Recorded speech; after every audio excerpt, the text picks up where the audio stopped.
FortressCraft Evolved is a voxel-based sandbox building game that was originally released on the Xbox 360 in 2011. The PC port, currently at the early access stage on Steam, is being developed by Projector Games and published by Digital Tribe.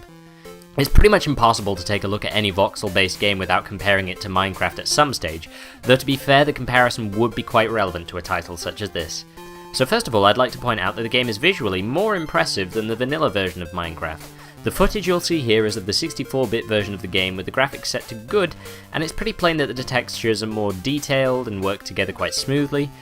The world generation works well, managing to avoid any major frame drops when you reach the edge of your draw distance, and filling in the blanks fairly quickly. It's probably essential that it does mind, because you'll tend to move around the map a lot faster than you would in Minecraft, possessed of a jetpack as you are. What FortressCraft also offers is a much bigger space to build. You can fly higher and dig deeper than you ever could in Minecraft.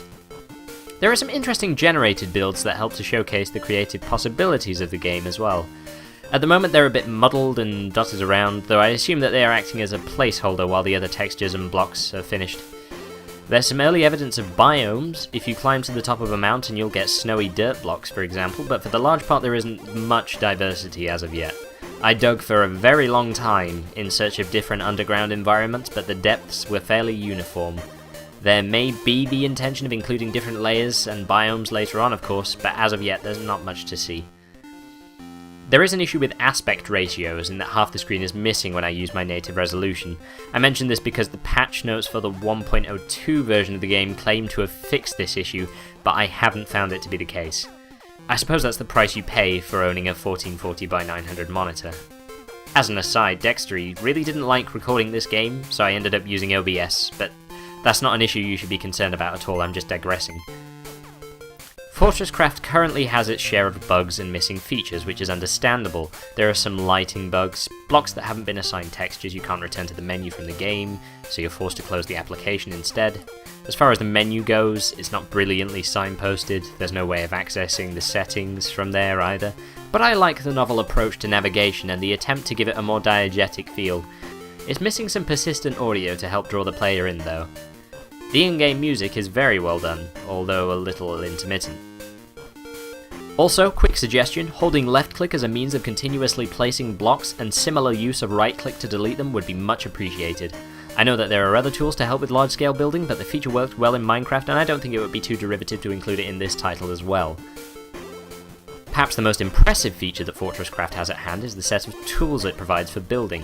The block placement indicator comes in very handy and allows for greater precision. The super build tool is still a little buggy on occasion, but with it you can create spheres, cubes and cylinders of specified dimensions in a very short space of time, and you can copy and paste selections as well. There's also a capacity to build your own objects from smaller voxels in a similar manner to the Cube World editor. So if you combine the equipment provided with the increased building space, smooth world generation and a large range of block textures, you're presented with some really significant potential for creativity. If sandbox building is what appeals to you most within this genre, then you shouldn't have many concerns with this game. The current early access version of FortressCraft Evolved is £4.99 on Steam, which is not an unreasonable price, assuming that there will be the usual amount of patching and content finishing to come. If you're more into survival or crafting elements, you may wish to hold fire, because those haven't been added yet. At the World Select screen there's the suggestion that multiple world options will be available, but none of them are finished yet. And this is what is confusing me the most about FortressCraft. There are a lot of very Space Age style blocks, and there's also the set of materials I used to craft this delightful hillside lodge, which ended up becoming a delightfully garish village. There are teleporters and trampolines and modern lighting, and all of these things are great, but I'm not really seeing any sort of theme here. Is this game about fortresses? Will I be able to build strongholds and defend them against enemies? Will there be crafting at any stage? This game is an alpha right now, so it's totally excusable for it to be a bit light on gameplay content, though I personally would have liked some indication from the game that is currently available as to where it's headed.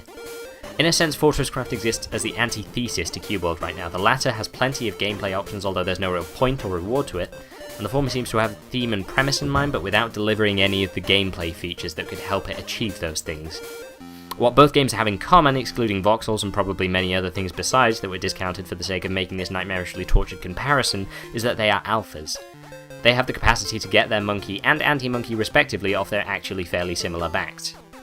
To put it less terribly, FortressCraft Evolved is, for the time being, more of a creative canvas than an actual game, and it would be best to consider that when it comes to deciding if and at what point you want to buy this game.